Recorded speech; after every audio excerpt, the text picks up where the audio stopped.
अब कोई नहीं कहता है because I am doing something important so and I would like to focus on it. तो ठीक है, when if it has to happen it will happen in its own time. If it doesn't happen that's also fine.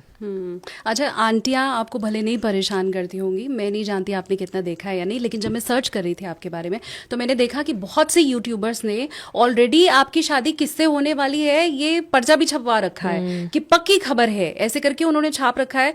मैंने देखा इमरान प्रतापगढ़ी जी के साथ. तो कुछ message आप देना चाहेंगे उन यूट्यूबर्स को जो कुछ भी चला रहे हैं? मैं आपके माध्यम से थैंक यू. आपके माध्यम से मैं सबको ये कहना चाहती हूँ कि इन बातों में बिल्कुल कोई सच्चाई नहीं है और ऐसी गलत अफवाह किसी भी व्यक्ति के लिए, किसी लड़की के लिए चलाना बहुत गलत है. और मुझे बहुत अफसोस होता है वो देखकर और मैं सबसे गुजारिश करना चाहूँगी कि ऐसी वीडियो बनाना बंद कर दें. और मुझे बहुत तकलीफ होती है इनसे और मेरे परिवार को भी. एंड आई एम श्योर कि जब इकरा जी ने खुद ये कह दिया है कि उन्हें तकलीफ होती है तो अब सुधर जाने का वक्त है. और आई एम श्योर, और मैं पूरे फुल सपोर्ट में हूँ. एक लड़की होने के नाते भी मैं समझ सकती हूँ कि जब इस तरह की अफवाह उड़ाई जाती है और आपके काम की जगह इन चीज़ों को तरजीह दी जाती है तो आपको बहुत बुरा लगता है. अब मुद्दे की बात, जैसा आपने कहा भी था, लॉ स्टूडेंट आप रही हैं और भारत में एक नहीं कई कानूनों को लेके इस वक्त बहुत बहस छिड़ी हुई है. अदालतों को लेके, सर्वोच्च अदालत को लेके, निचली अदालतों को लेके. तो अगर मैं एक एक करके हर मुद्दे पे आना चाहूँ तो सबसे पहली बात, क्योंकि फैशन मुझे लगता है हो गया है कि फलानी मस्जिद के नीचे पहले तो मंदिर हुआ करता था, साक्ष्य दिखाई दे रहे हैं, साक्ष्य उसके दिखाई दे रहे हैं और अदालतें कह देती हैं कि जो सर्वे कराइए. एक लॉ स्टूडेंट होने के नाते और एक नेता होने के नाते आप कैसे देखती हैं? Thank you for this question. I think देखिए, अब से मैं I will go back to history a little bit. ऐसे हमारे समाज में चीज़ें दर्शाई जाती हैं कि जो हिस्टोरिकल रॉन्ग है उसको करेक्ट किया जा रहा है. जो मुगलों के शासन में जो हुआ, अंग्रेज़ों के शासन में जो हुआ, तो उसका बदल अब किया जा रहा है भाजपा की सरकार द्वारा.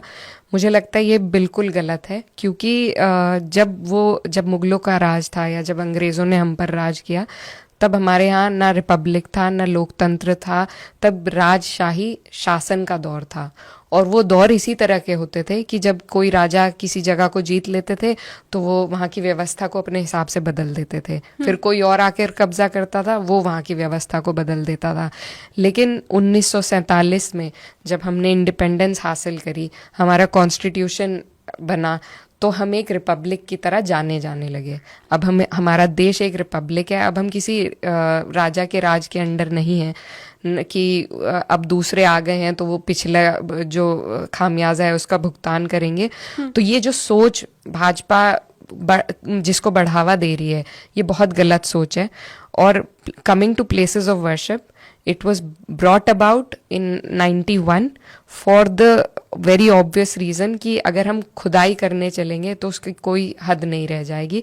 आप और नीचे खोदेंगे तो आपको मौर्य डायनेस्टी के भी मंदिर मिलेंगे. आप और नीचे जाएंगे तो आपको मोहनजोदारो, हड़प्पा तक आप चले जाएंगे.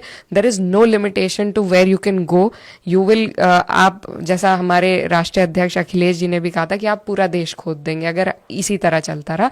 इसीलिए प्लेसेस ऑफ वर्शिप एक्ट को लागू किया गया था कि 1947 में on the day that we got independence, the character of any place of worship, whatever it was, will remain intact. That is what the act says.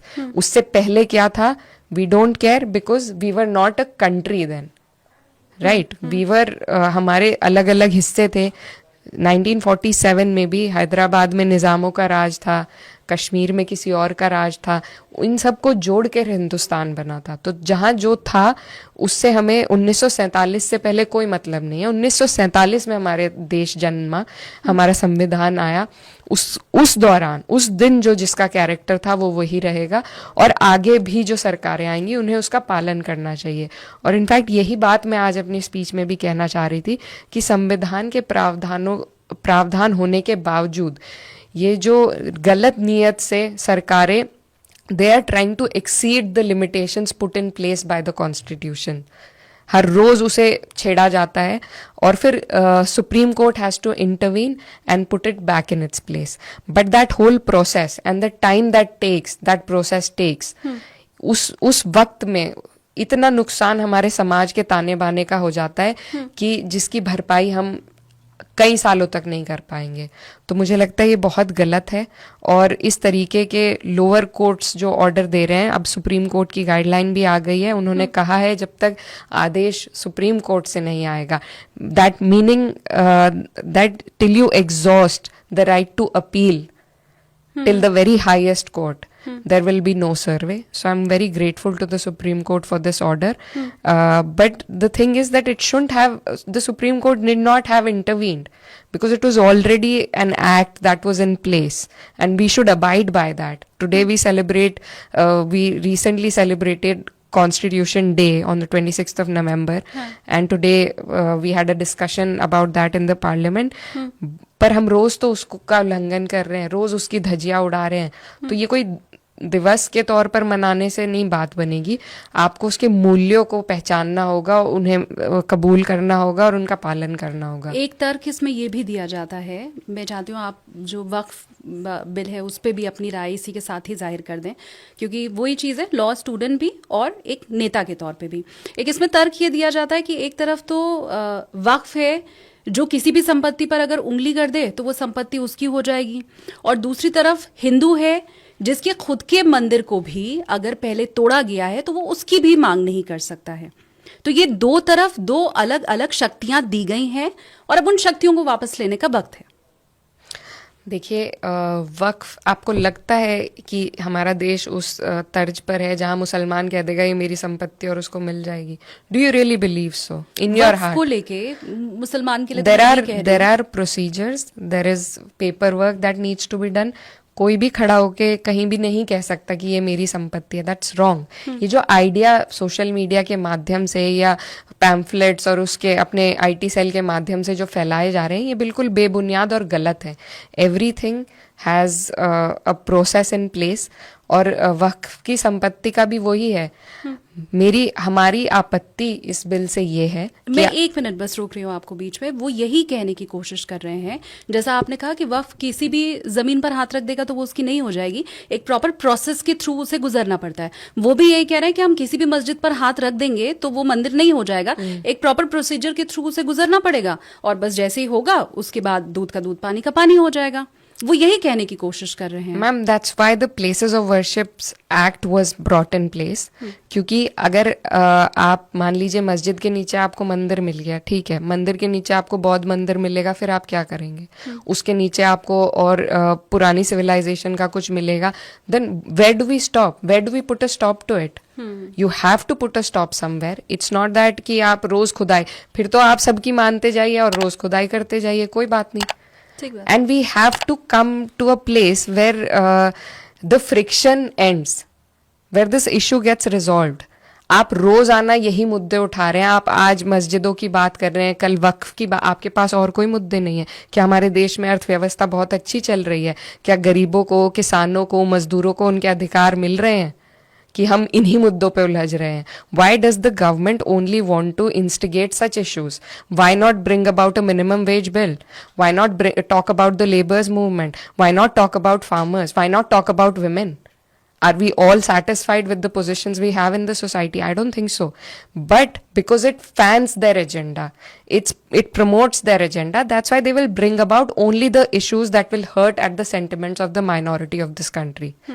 And I totally am against that. अगर उन्हें वो agenda suit कर रहा है तो ये क्यों ना माना जाए कि क्या पता विपक्ष को भी ये एजेंडा सूट कर रहा हो कि अल्पसंख्यकों का वोट, क्योंकि उनके पास तो है नहीं, तो क्या पता हमारे पास तो सारा आ जाएगा, इसीलिए वो इन मुद्दों पर मुखर नहीं होते हैं। इसलिए वो धर्मनिरपेक्ष वक्फ को लेके या नहीं, उनके समर्थन में नहीं है। मेरा कहने का ये मकसद है, जो मैंने शुरू में भी आपको कहा था इकरा जी, कि तुष्टीकरण का आरोप दोनों तरफ है। बीजेपी को ये कहा जाता है कि वो हिंदुओं का वोट लेने के लिए करती है, समाजवादी पार्टी के लिए तो शुरू से ये कहा जाता रहा है कि मुस्लिमों का, यादवों का वोट बैंक हासिल करने के लिए हमेशा से उनकी राजनीति रही है। तो तुष्टीकरण का आरोप तो दोनों तरफ लगा है। But ma'am, like I already specified to you, ठीक है, हर पार्टी सिवाय भाजपा के, I will put it very clearly for you, सिवाय भाजपा के हर समाज का वोट लेने की कोशिश करती है। वो समाज दे या ना दे, वो उनका अपना ओपिनियन है, लेकिन प्रयास ये होता है, हमारी पार्टी का तो अब नारा भी पिछड़ा दलित अल्पसंख्यक का है, which encompasses 80%, mind you 80% of the population, more than 80। तो ऐसा नहीं है, लेकिन भाजपा जो है वो सिर्फ और सिर्फ मुसलमानों को एक्सक्लूड करती है। That is why I said exclusive politics Bhajpa कर रही है। We need to do inclusive politics. If you can tell me one MP from BJP who's a Muslim, I will take my words back. If you can tell me one ticket that they gave to Muslim, I will take my words back. Right? लेकिन वो कहते हैं सबका साथ, सबका विकास, सबका विश्वास। अरे कहने को तो वो 15 लाख भी दे रहे थे, आपके अकाउंट में आए थे। 2 करोड़ नौकरियां भी दे रहे थे। मेरे तो क्षेत्र में किसी को नहीं मिली अभी तक एक भी नौकरी। तो कहने को तो वो बहुत कुछ कहते हैं, उनकी सारी बातों को हम गॉड्स वर्ड नहीं मान लेंगे ना। तो ऐसा नहीं है, everybody does politics and politics operates in a way in our country. We cannot shy away from the fact that there is language differences, there are cultural differences,